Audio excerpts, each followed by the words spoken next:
그 이름 믿는 자 복 받으리. 어서 곧 일어나라. 지금 오라.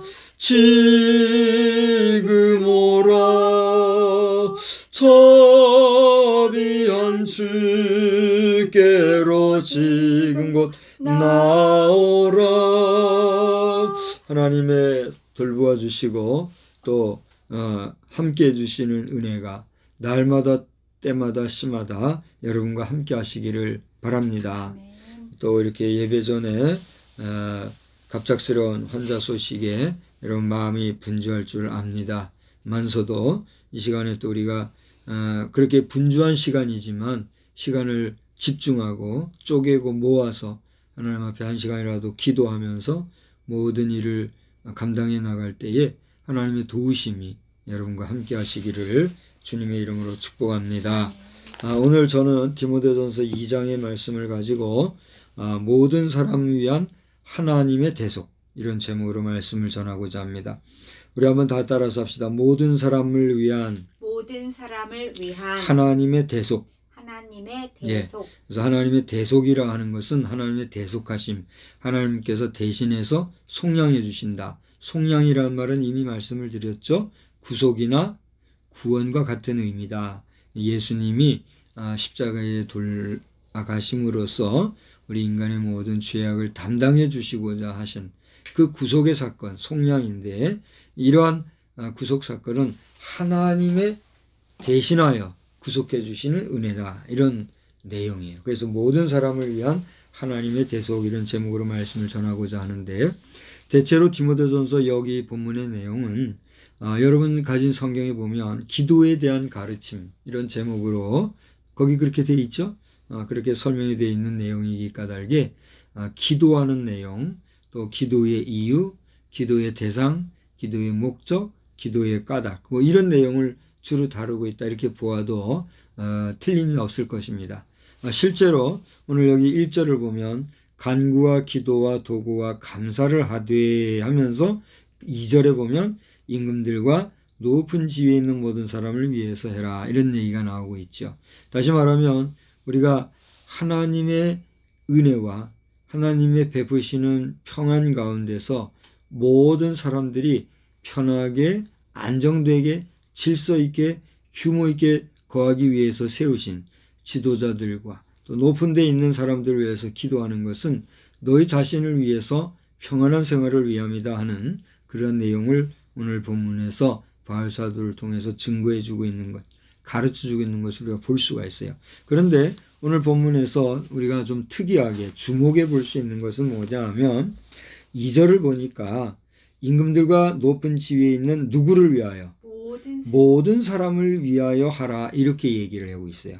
그러니까 임금들과 높은 지위에 있는 모든 사람을 위해서 하라고 하는 이 의미는 그 지도권을 가진 임금들이나 고위급 인사들을 위하여서만 기도하라는 의미라기보다 그들을 세우신 하나님의 뜻 안에서 그들로 인하여 지도를 받는, 치리함을 받는 모든 사람들이, 그 뒤에 뭐라고 그랬어요?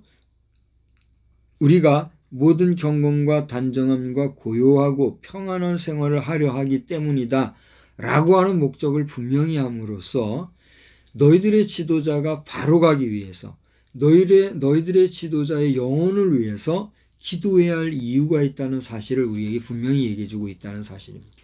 그러니까 이 내용을 가만히 보게 되면은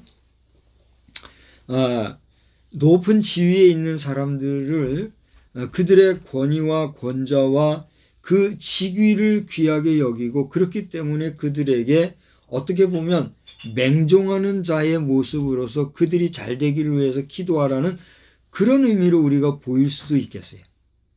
자칫 착각하기는 높은 지위에 있는 자들을 위해서 기도하라고 성경이 이루어졌으니까 우리는 뭐 정권을 가지고 있는 사람들이 뭐 어떻게 하든지 그들에 대해서 대항하거나 항거하거나 싸우려 하지 말고 그저 기도하면 된다, 이런 식으로 말하는 것은 너무나 하나님의 마음을 알지도 못하고 무책임하고 무감각하고, 그리고 좀 쉽게 말하거나 극단적으로 말하면 사회성이 없는 거다 이렇게 볼 수가 있다고 봐요. 어떻게 생각하세요?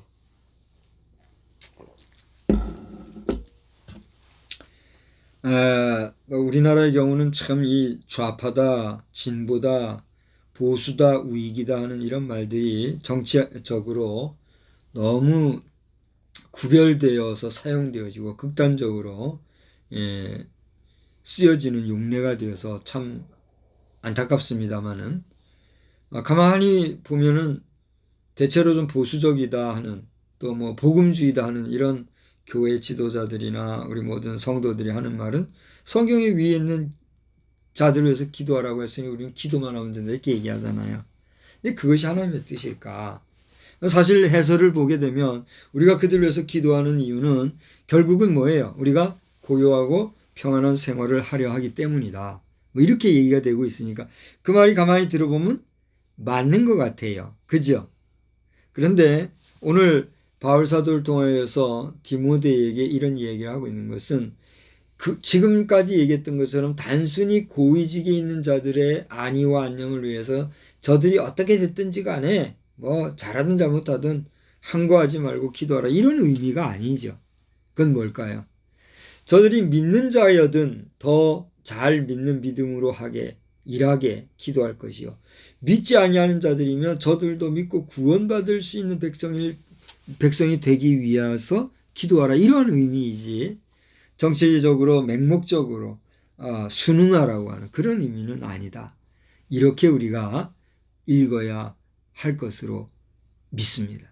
실제로 이 여러 성경의 주석가들의 주석의 내용을 보면 그러한 내용으로 언급하고 있는 것을 보게 돼요. 감사한 일이지요. 오늘날 우리 정부가 잘못하는 일에 대해서는 우리가 정부가 하는 일이니까 그냥 가만히 옳다 말 않고 그냥 가만히 있으면 그것이 잘하는 일일까요?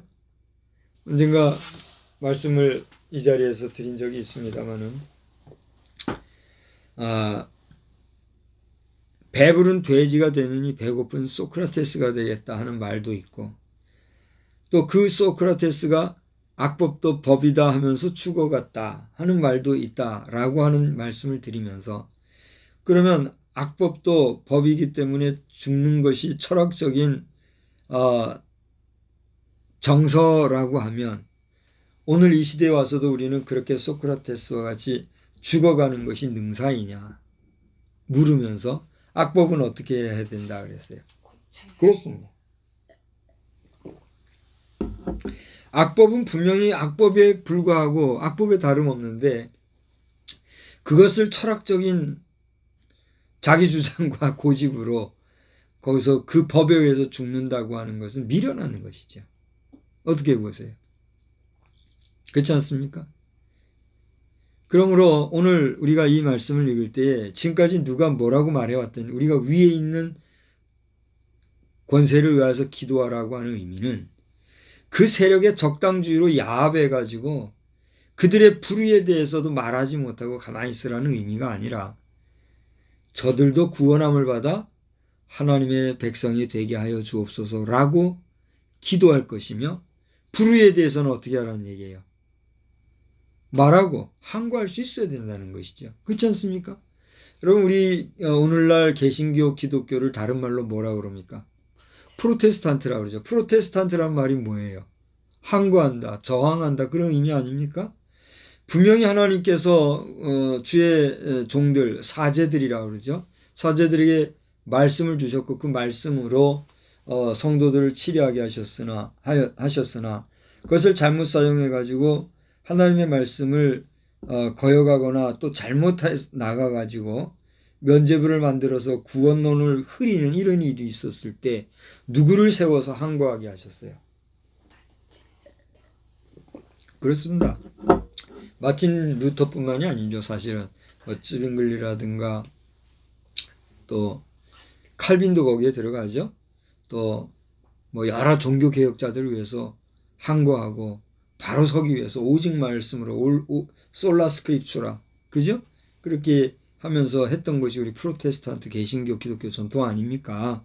그런 맥락에서 위에 있는 권세에 복종하라고 하는 의미는 저들의 바른 정치에 대하여서는 응원하고 함께할 것이로되 잘못된 것에 대해서는 바로잡기 위해서 저항할 수도 있어야 된다고 하는 역설적인 교훈이 있어요, 없어요? 있다는 사실이죠. 자, 오늘 저는 그것을 말하려고 하기보다는 방금 말씀드린 것처럼 모든 사람을 위해서 하라. 여기서 얘기하는 모든 사람은 누구를 얘기합니까? 임금들과 높은 지위에 있는 모든 사람들. 자, 모든 사람. 야, 우리가 어떤 계층이나 지위나 직위, 직책 이런 걸로 볼 때는 일단 고위직에 있는 모든 사람들을 위해서 기도하라 그랬잖아요. 그 다음에 4절을 보십시다. 4절을 보면 하나님은 뭐라고 그랬어요? 모든 사람이 구원을 받으며 진리를 아는 데 이르기를 원하신다 하였으므로 여기서 말하는 모든 사람은 누구를 얘기할까요? 이것은 직책에 있어 고하를 막론하고 남녀 노소를 물론하고 지자나 무식자를 물론하고 많이 가진 자나 적게 가진 자를 물론하고 보편적인 모든 general people, 일반적인 사람들, 모든 사람들이 어떻게 해요? 구원을 받기를 원하신다. 이렇게 얘기하고 있다라고 하는 사실입니다. 세 번째로는 이제 5절에서 보면은 하나님은 한 분이고 중보자도 한 분인데 그분은 곧 사람이신 그리스도 예수라고 하는 분명한 정체성에 대해 복음의 정체성에 대해서 얘기를 하면서 6절을 와서 보니까 뭐라고 그랬어요? 그가 누구예요? 예수 그리스도 그가 그다음 뭐라고 그랬습니까? 모든 사람을 위하여 자기를 대속물로 주셨으니 그랬습니다. 이제 저를 보시죠. 여기 보니까 그리스도이신 예수께서는 같은 5절에 보면 동일시되는 이름으로 뭐라고 표현이 되어 있어요? 하나님이라고 되어 있어요. 그러니까 다시 한번 읽어보십시오. 하나님은 두 분? 세 분? 네 분? 한 분이시요. 그 다음 뭐라 했어요? 또 하나님과 사람 사이의 중보자도 한 분이시니 곧 사람이신 그리스도 예수. 자, 여기서 얘기하는 사람이신 그리스도 예수라는 것은 무엇을 의미합니까? 사람 예수를 의미합니까? 하나님이신 예수를 의미합니까? 하나님, 여기서 나오는 예수는 하나님이에요? 사람이에요, 예수님이? 여기에서 우리는 하나님의 신인 동형론이라고 하는 신학적인 이야기가 이제 설명이 되어져야 할 필요가 있는 거예요. 그래서 신인 동형설이라는 거는 신인 동형론이라는 건 뭐냐면 하나님이 무엇이 되어서 사람이 되어서 오신 분이 누구다? 예수요. 예수는 근본 무엇이다? 하나님이신데 하나님의 형상을 갖고 하나님으로 하나님의 자리, 하나님의 위치에 계시지 아니하고 사람이 되어 오신 분이다. 그러니까 예수는 누구시다? 하나님이시다. 하나님이 사람이 되어서 오신 분이 예수시다. 이걸 얘기하는 것이거든요. 그러니까 요즘 허경영 씨인가요? 허경영 씨가 자활 나는 신인이다 이런 얘기를 하잖아요. 그래서 우리 신학적으로는 그분의 그러한 메시지가 상당히 조심스럽고 거북한 것이 또 사실이잖아요. 정치적으로는 그분의 무슨 여러 가지 정책이라든가 또 대통령에 대한 열정, 열망, 애국심 이런 것들은 높이 평가해 줄 필요가 있어요. 그죠? 그러나 신학적인 면에서 보는 우리의 견지는 그는 이미 신학계 위에서 노는 사람이에요. 철학도 위에서 노는 사람이에요. 어떻게 보면 그리스도 예수와 동격같이 노는 이런 분으로 지금 얘기가 되고 있어요. 그래서 제가 오늘도 그분의 저 페이스북에 보니까 뭐라고 나왔길래 제가 댓글에다가 귀하의 뒷배경에 있는 여신상이나 재단을 떠오르게 하는 그런 배경들을 좀 정리해 주면 좋겠습니다. 내가 그렇게 써 올렸어요. 너무 산만스러워가지고 그렇게 보시지 않아요? 그래서 앞으로 어떻게 그가 이번 대선에 영향을 미칠지 저는 알지 못하겠으나 하여튼 이런 부분을 볼 때 신인 동형을 얘기하는 이 이야기를 하다가 여기까지 왔습니다만 오늘 여기서 바울 사도는 디모데에게 예수님을 뭐라고 지금 표현하고 있어요? 사람이 되어서 오신 중보자시다. 하나님과 사람 사이에 중보자. 그렇게 얘기하고 있어요. 그런데 그 중보자이신 예수님 그가 자신을 대속물로 주신 것은 무엇을 위하여? 모든 사람이 구원받기를 위하여 그렇게 자신을 뭐로 주셨다는 얘기예요? 대속물로 주셨다. 이렇게 얘기하고 있다는 얘기예요. 다시 말하면 오늘 바울 사도의 논리는 절 보세요. 우리가 지위나 계층으로 칠 때는 모든 일반적인 사람들의 지도적인 위치에 있는 사람들이나 또 일반인들이나 누구 할 것 없이 모든 사람을 위하여 누가 대속물로 주시어 이 땅에 오셨다는 얘기예요. 예수 그리스도가 대속물이 되시어 이 땅에 오셨다. 이걸 얘기하고 있는 것이 하나님의 대속의 은혜라라고 성경이 우리에게 가르치고 있다는 얘기입니다. 그러므로 이러한 대속의 주요 모든 사람을 위하여 구원의 계획을 갖고 계신 그 하나님 앞에 기도하는 것은 마땅할까요? 마땅하지 아니할까요? 마땅하죠. 오늘 우리는 이번 주간에 성탄절을 경험하고 또 이 한 해의 마지막 주일을 보내는 이러한 시점에서 세월이 가고 또 다른 세월이 오는 이러한 세월의 변화 선상에서 하나님 앞에 무엇으로 더 가까이 다가가고 어떻게 그 하나님과 더 친밀할 수 있을까? 그것은 다른 것이 아니라 하나님 앞에 뭐하는 일이에요? 기도하는 일이라는 것입니다. 그런데 우리의 기도는 어떠한 기도가 되어야 되겠는가? 우리가 기도하는 기도의 대상은 첫째 누구예요? 하나님이잖아요. 근데 그 하나님은 오늘 성경을 보니까 누구를 위하여 자신을 대속물로 주셨어요? 모든 사람을 위하여. 그 가운데 누가 있어요?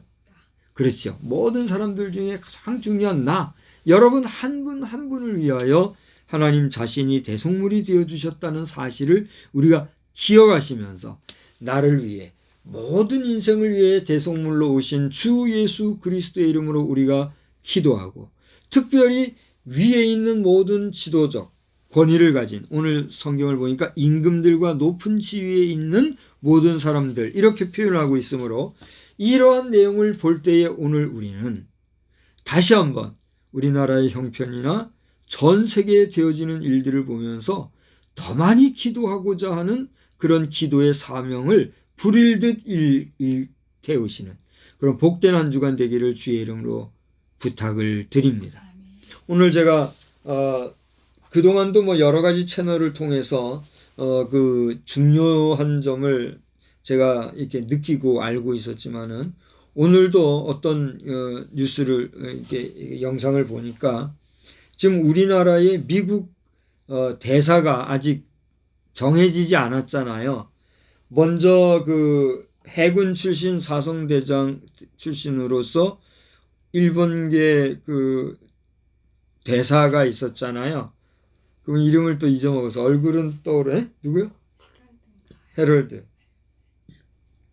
해리 해리슨 대사셨잖아요. 그러면 일본계 미국인으로 내 얼굴은 딱 떠오르는데 코스형 이렇게 있는 직접 만나보지는 못했으나 참 보고 싶었던 분 중에 하나예요.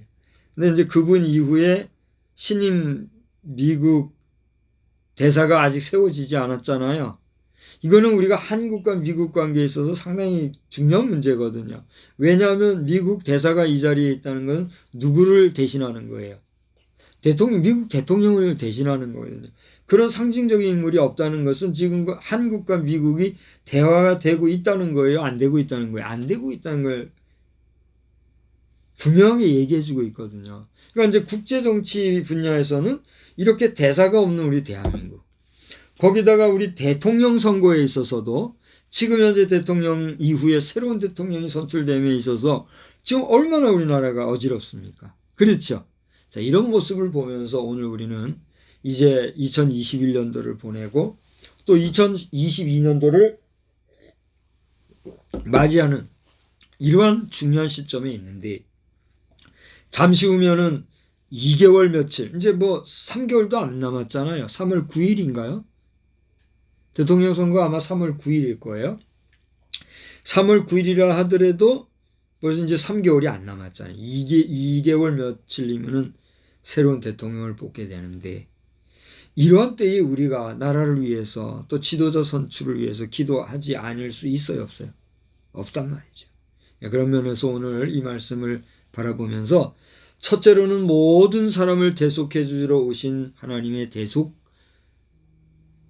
물러오심을 우리가 감사하면서, 둘째로는 이처럼 모든 사람을 구원하기 원하시는 하나님 앞에 우리는 온전히 기도하되, 특별히 나라의 주권자 또 지도자가 될 여러 고위직에 있는 우리나라의 정말 중요한 인물들이 하나님 앞에서 바르게 나아갈 뿐만이 아니라 더 나아가 하나님을 믿고 하나님을 의지하는 믿음의 백성 되기를 위하여, 저들의 구원을 위하여서도 우리는 쉬지 아니하고 기도해야 될까요? 안 해도 될까요? 기도해야 될 줄로 믿습니다. 여러분 바쁜 일상과 또 추운 일기 속에서 연일 수고를 많이 하시는 줄 아는데, 그러한 수고 위에 더하여 우리나라에 오늘 여기 보니까 뭐라고 그랬어요? 경건과 단정함과 고요하고 평안한 생활을 위하여 라도 우리는 어떻게 해야 될까요? 기도해야 될 줄로 믿습니다. 우리나라의 지도자가 잘 돼야 국태 민안할 수 있잖아요. 그건 뭐 예나 지금이나 마찬가지니까. 그런 면에서 우리가 우리의 영혼의 구원이라든가 성결한 삶이라든가 또 우리 하나님 앞에서의 온전한 믿음 생활도 중요하거니와 나라의 안정과 안녕을 위하여서도 중단 없이 기도하는 우리 한 주간의 삶이 되기를 주님의 이름으로 축원합니다. 이 밤에도 하나님의 은혜가 여러분과 함께 하시기를 바랍니다. 기도하겠습니다. 좋으신 하나님,